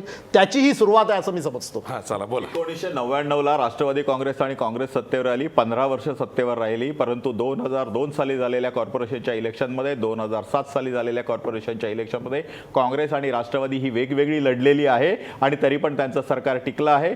परंतु त्यानंतर झालेल्या 2012 मला वाटतं 2, 7 आणखीन 12च्या काय 14 काय जे असेल ते त्या इलेक्शनमध्ये मग त्यांची युती झाली आणि त्यानंतर त्यांचं सरकार पडलं. तर त्याच्यामुळे मुंबई महानगरपालिकेची मध्ये युती असावी की नसावी याचा सरकारशी काही संबंध येत नाहीये. मगाशी 2दा बोलले आमचे मित्र अरविंदजी, तर त्याचाच संदर्भ घेऊन मी पुढे पडतो की या सरकारची पाठी फुटणार नाही आणि शिवसेनेला सत्तेचं गणित सुटणार नाही. ठीक आहे. संदीप प्रधान, शेवटची कॉमेंट. नाही, आता म्हणजे आपल्या लक्षात आलं की यांनी आता क्लिअर केलेलं आहे की राज्यातल्या सरकारचा आणि याचा काही संबंध नाही. याचा अर्थ असा आहे की मी सुरुवातीला म्हटलं तसं की परस्परांच्या समोर लढायचं, कुणाच्या जागा जास्त येतील त्याच्या नेतृत्वाखाली महापालिकांमध्ये सत्ता स्थापन होईल आणि ही एक प्रकारे नुरा कुस्ती आहे. हे जे काही म्हणतायत एकमेकाबद्दल की हा गुंडांचा पक्ष, याच्याकडे पारदर्शकता नाही, तर आपल्याला असं दिसेल की निवडणुका झाल्यानंतर वाटाघाटी होतील. मग स्थायी समितीचा अध्यक्ष भाजपला किती वर्षासाठी, शिवसेनेला किती वर्षासाठी, महापौर पहिला कोणाचा नंतर कोणाचा, याची वाटणी झाल्यानंतर भाजपच्या नेत्यांना सुद्धा पारदर्शकतेची आठवण उरणार नाही. यांनी जे घेतलेले गुंड आहेत यांचा विसर शिवसेनेला सोयीस्करपणे पडेल आणि पुन्हा एकदा राज्यात आणि महापालिकांमध्ये यांचे सरकार स्थापन होऊन हे कारभार करतील. म्हणजे ही सगळी जी आरोप प्रत्यारोप करतायत, हे जे करतायत सगळं नुरा कुस्ती आहे. लोकांना फसवण्याचं काम चालू आहे. हेच या सगळ्या चर्चेतून आज पुन्हा एकदा सिद्ध झालेलं आहे. बरोबर आहे. ही आरपारची लढाई नाही आहे, ही लुटूपुटीची लढाई आहे. नाही, 2019ला काय होईल ते आत्ता सांगता येत नाही. पण एक लक्षात घ्या, मी पुन्हा एकदा सांगतो की यांचा जो मतदार आहे तो या अशा पद्धतीच्या राजकारणाला लगेच कंटाळतो. काँग्रेस आणि राष्ट्रवादी काँग्रेसचं राजकारण अशासाठी वेगळं आहे की त्यांच्या जिल्ह्यामध्ये सहकाराची नातं जोडलेलं आहे. तिथल्या सहकारी संस्थांमध्ये त्यांचे हितसंबंध आहेत त्या मतदारांचे आणि त्यामुळे त्यांना अशा पद्धतीच्या दूध संघातल्या निवडणुकीतल्या लढाया, साखर कारखान्यातल्या लढाया पाहायची आणि अनुभवायची सवय आहे. त्यामुळे ती गोष्ट वेगळी. अशा पद्धतीचं जाळं शिवसेना आणि भाजपचं नाही. त्यामुळे साहजिकच हा मतदार जो आहे तो अशा पद्धतीने महापालिका निवडणुकांमध्ये होणारे आरोप प्रत्यारोप याच्यातून विटतो, कंटाळतो, नाराज होतो आणि तो या आपल्या पक्षांबद्दल निराश होतो. हाच मला अनुभव इथं सांगायचा आहे. त्याची उदाहरणं मी मगाचपासून 92 पासून 99 पर्यंत अनेक वेळा दिलेली आहेत. अगदी बरोबर आहे. हेच या नेत्यांना कळत नाही आहे. आरपारची लढाई नाही आहे ही सेना भाजपची, ही लुटुपुटूची नुरा कुस्ती आहे. हा मैत्रीपूर्ण करार आहे. हे जर का महाराष्ट्राच्या लक्षात आलं तर मग सेना भाजपची कोंडी होऊ शकते. त्यामुळं पब्लिक है सब जानती है अशी म्हणण्याची वेळ सेना भाजपवर येईल. कारण कुठल्याही वेळी कुठलीही पावलं उचलायची नसतात. निर्णायक क्षणी जेव्हा राज्य सरकार हे 2.5 वर्षाचं झालेलं आहे आणि पुढची 2.5 वर्ष ही राज्य सरकारला करून दाखवायची आहेत.